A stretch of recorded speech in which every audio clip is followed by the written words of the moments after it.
नमस्कार दोस्तों, मैं प्रभात तिवारी और सार्थक क्लासेस के यूट्यूब चैनल पर आप सभी लोगों का बहुत बहुत स्वागत करता हूं। दोस्तों, आज के वीडियो में हम बात करेंगे यूपीएचएससी असिस्टेंट प्रोफेसर जीके में इकाई 1 के अंतर्गत जो आपका करंट अफेयर्स है उससे संबंधित। आपको बता दें दोस्तों कि पूरा वीडियो बनाने में मैंने इस बात का विशेष ध्यान रखा है कि जो भी मैं करंट अफेयर्स आपसे साझा करूँ वह आपके जो पाठ्यक्रम है जीके का उससे किसी न किसी तरीके से संबंधित होने चाहिए। तो चलिए दोस्तों, स्टार्ट करते हैं आज का वीडियो। और सबसे पहले बात करते हैं मिशन कर्मयोगी योजना। देखिए दोस्तों, मिशन कर्मयोगी योजना को जो है सरकार द्वारा भी हाल ही में मंजूरी प्रदान की है, जिसके कारण ये चर्चा में है। इसका जो उद्देश्य है वह है व्यक्तिगत सिविल सेवकों की क्षमता निर्माण के साथ साथ संस्थागत क्षमता निर्माण। आगे बात करेंगे महाकालेश्वर मंदिर। तो ये दोस्तों चर्चा में था क्योंकि सुप्रीम कोर्ट द्वारा पंचामृत चढ़ाने व श्रद्धालुओं द्वारा शिवलिंग को छूने पर रोक लगा दी गई। क्यों रोक लगा दी गई है? सुप्रीम कोर्ट की तरफ से कहा गया है कि इससे जो है मूर्ति के क्षरण को रोका जा सकता है। महाकालेश्वर मंदिर दोस्तों कहाँ स्थित है? तो यह उज्जैन में स्थित है। अब बात करेंगे भारतीय पुरातत्व सर्वेक्षण यानी एएसआई द्वारा 7 नए क्षेत्र या सर्कल बनाए गए हैं। वर्तमान में एएसआई के जो अब कुल सर्कल हो गए हैं वह 36 हो गए, यानी 29 इससे पहले थे और 7 और बढ़ गए हैं। इनमें से एक खास बात है दोस्तों जो आपको ध्यान रखनी है एग्जाम की दृष्टि से, कि जो कर्नाटक का हम्पी सर्कल है ये पहले मिनी सर्कल होता था, अब इसको जो है पूर्ण सर्कल में परिवर्तित कर दिया गया। दूसरा तथ्य आपको याद रखना है कि इसमें उत्तर प्रदेश के 2 नए सर्कल जुड़े हैं, झांसी और मेरठ। इसके अतिरिक्त मध्य प्रदेश में जबलपुर नया सर्कल है, तमिलनाडु में त्रिची नया सर्कल है, पश्चिम बंगाल में रायगंज नया सर्कल है, गुजरात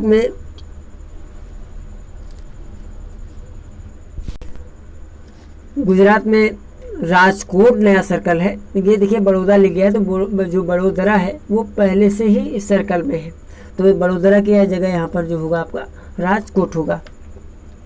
तो इस तरीके से एक और महत्वपूर्ण तथ्य आपको याद रखना है कि कुल 6 राज्यों में 7 नए क्षेत्र हैं। संख्या आप याद रखिएगा, राज्य 6 हैं, सर्कल 7 है, क्योंकि यूपी में 1 नहीं 2 नए सर्कल बनाए गए हैं। कौन? झांसी और मेरठ। तो ये नंबर आपको कंफ्यूज कर सकते हैं एग्जाम में, तो इसलिए आप इसको जरूर ध्यान रखिएगा। देखिए दोस्तों, पुरातात्विक स्मारकों के पंजीकरण और संरक्षण प्रक्रिया को सुविधाजनक और मजबूत बनाने हेतु ऐसा किया गया है। हनी मिशन कार्यक्रम के संदर्भ में देख लेते हैं, तो इसको कौन जारी करता है? तो इसको खादी एवं ग्रामोद्योग आयोग द्वारा संचालित किया जाता है। वर्तमान में खादी एवं ग्रामोद्योग के जो अध्यक्ष हैं वो विनय कुमार सक्सेना है। एग्जाम से पहले इसको आप जरूर अपडेट कर लीजिएगा।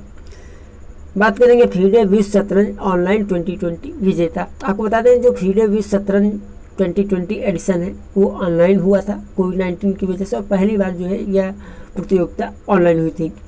इसमें भारत और रूस को संयुक्त रूप से विजेता घोषित किया गया। ऐसा क्यों हुआ? क्योंकि पहले रूस को विजेता घोषित किया गया था, बट कुछ टेक्निकल प्रॉब्लम आ गई थी, सर्वर की प्रॉब्लम थी, जिसके कारण भारत ने इसमें अपनी आपत्ति दर्ज कराई।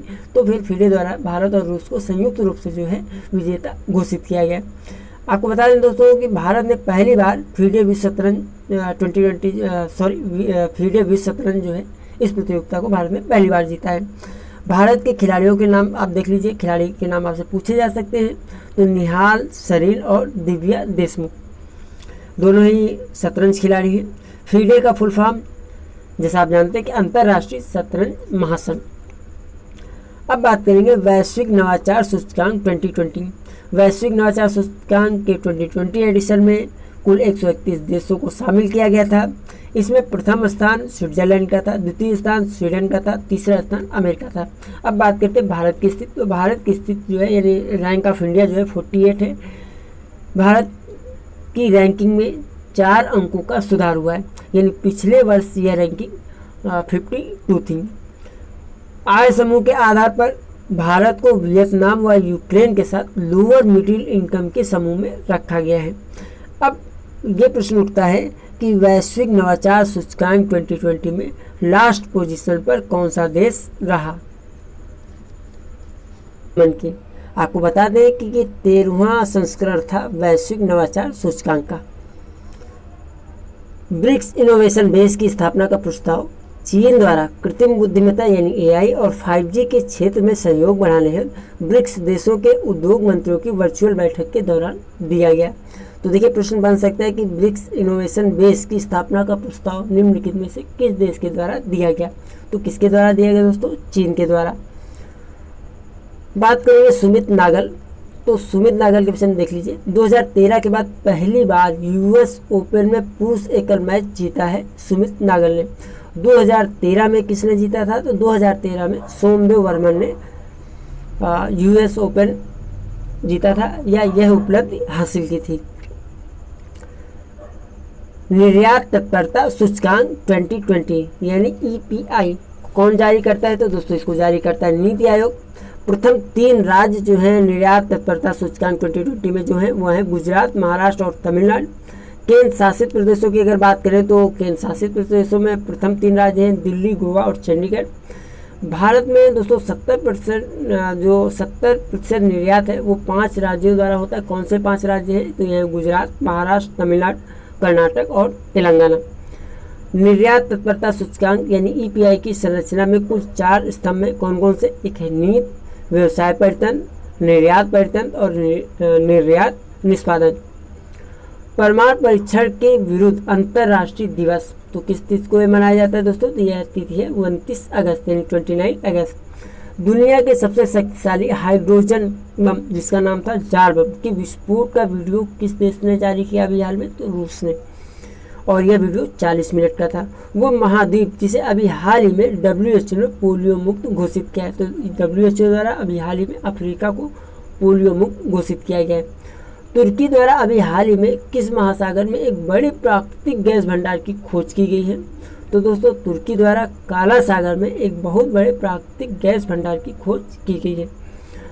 आपूर्ति श्रृंखला लचीलापन पहल भारत, जापान और ऑस्ट्रेलिया ने चीन का मुकाबला करने के लिए लॉन्च किया। तो ये प्रश्न बन सकता है कि आपूर्ति श्रृंखला लचीलापन पहल किन में से किन देशों के द्वारा जारी की गई या लॉन्च की गई? अंतर्राष्ट्रीय सौर गठबंधन द्वारा प्रथम बार विश्व सौर प्रौद्योगिकी शिखर सम्मेलन आयोजित किया जाएगा किस तिथि को? तो 8 सितंबर 2020 यानी 8 सितंबर 2020 को।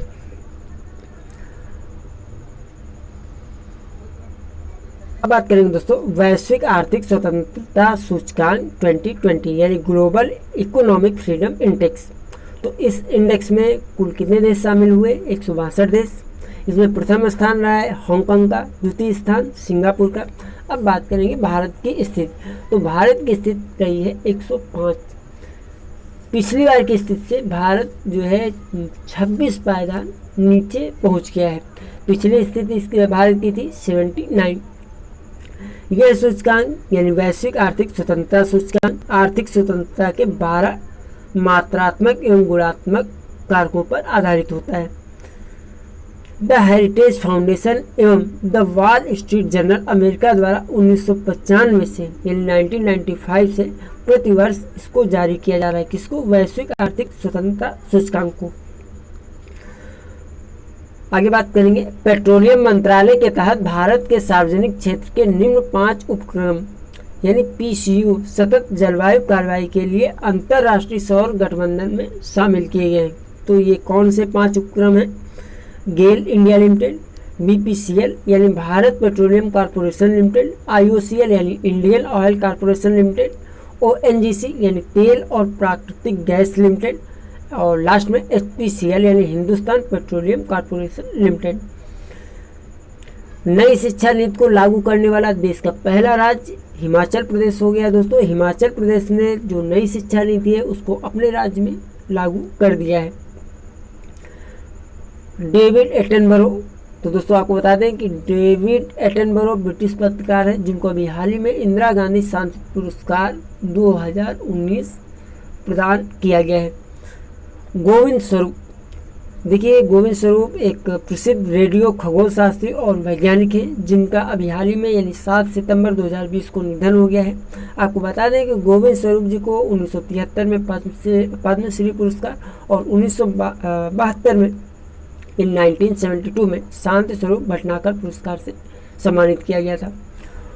सौर ऊर्जा में भारत का विश्व में कौन सा स्थान है? तो चौथा स्थान है। राष्ट्रीय खेल दिवस किस तिथि को मनाया जाता है? तो 29 अगस्त को मनाया जाता है। जैसा आप लोग जानते हैं कि मेजर ध्यानचंद की जयंती के अवसर पर 29 अगस्त 2012 से राष्ट्रीय खेल दिवस मनाया जा रहा है। इसी दिन जो सर्वश्रेष्ठ खिलाड़ी होते हैं उनको राजीव गांधी खेल रत्न, अर्जुन पुरस्कार, द्रोणाचार्य पुरस्कार एवं ध्यानचंद पुरस्कार से सम्मानित किया जाता है।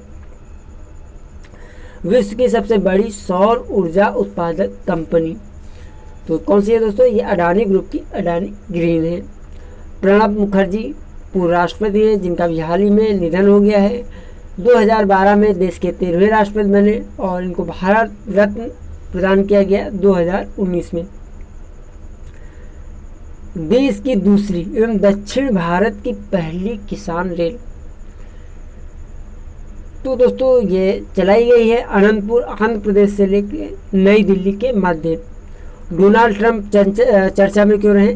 क्योंकि इनको जो है नोबेल शांति पुरस्कार के लिए नामित किया गया है। डेविड मलान इंग्लैंड के क्रिकेटर हैं। इनको आईसीसी 2020 बल्लेबाजी की रैंकिंग में प्रथम स्थान प्राप्त हुआ है। यानी आईसीसी 2020 की रैंकिंग में जो डेविड मलान की रैंकिंग है वो पहली है। क्रिस्टियानो रोनाल्डो ये पुर्तगाल के हैं। इन्होंने अंतर्राष्ट्रीय फुटबॉल मैच में 100 गोल करने वाले यह दूसरे फुटबॉलर खिलाड़ी बन गए हैं। तो पहले खिलाड़ी कौन है जिन्होंने अंतर्राष्ट्रीय फुटबॉल मैच में 100 गोल किए हुए? तो वो है ईरान के अली देई। हुबली रेलवे स्टेशन का नाम दोस्तों परिवर्तित कर दिया गया है और अब हुबली रेलवे स्टेशन को श्री सिद्ध रूधा स्वामी जी रेलवे स्टेशन के नाम से जाना जाएगा। दोस्तों वीडियो में आगे बढ़ने से पहले मैं आपको बता दूं कि अगर आप यूपीएससी असिस्टेंट प्रोफेसर के जीके पार्ट की तैयारी सार्थक क्लासेस के साथ करना चाहते हैं तो आप हमारे व्हाट्सएप नंबर 9506543831 पर हमसे संपर्क कर सकते हैं। इस व्हाट्सएप ग्रुप में आपको सभी पीडीएफ जीके पार्ट की हिंदी में, इंग्लिश में, प्रैक्टिस सेट, क्विज और अदर इम्पॉर्टेंट लिंक जो कि आपके एग्जाम की दृष्टि से महत्वपूर्ण होंगे वो साझा किए जाएंगे। और सबसे अच्छी बात है कि 1 टाइम पेमेंट है, बीच में आपको कोई पेमेंट नहीं देना है और आपकी वैलिडिटी एग्ज़ाम के 10 दिन बाद तक रहेगी। तो बिल्कुल अगर आप तैयारी करना चाहते हैं तो आप 1 टाइम पेमेंट करके 8DV 50 की तैयारी, जीके पार्ट की तैयारी बहुत बेहतरीन तरीके से कर सकते हैं। तो चलिए दोस्तों आगे बढ़ते हैं। बाल मृत्यु दर में स्तर और रुझान रिपोर्ट कौन जारी करता है? संयुक्त राष्ट्र के अंतर्गत यूनिसेफ आता है तो उसके द्वारा ये जारी की जाती है। और अभी हाल ही में यानी 9 सितंबर 2020 को जारी की गई इस रिपोर्ट के अनुसार भारत में 1990 में जो बाल मृत्यु दर थी वो 126 थी, जबकि 2019 में बाल मृत्यु दर 34 है। तो बहुत अधिक अंतर आया है बाल मृत्यु दर में भारत में। यहाँ पर दोस्तों जो हम बालकों की बात कर रहे हैं, चिल्ड्रंस की बात कर रहे हैं, तो यहाँ पर अगर हम उम्र की बात करें तो 5 वर्ष या उससे कम उम्र के बच्चों से ये संबंधित है।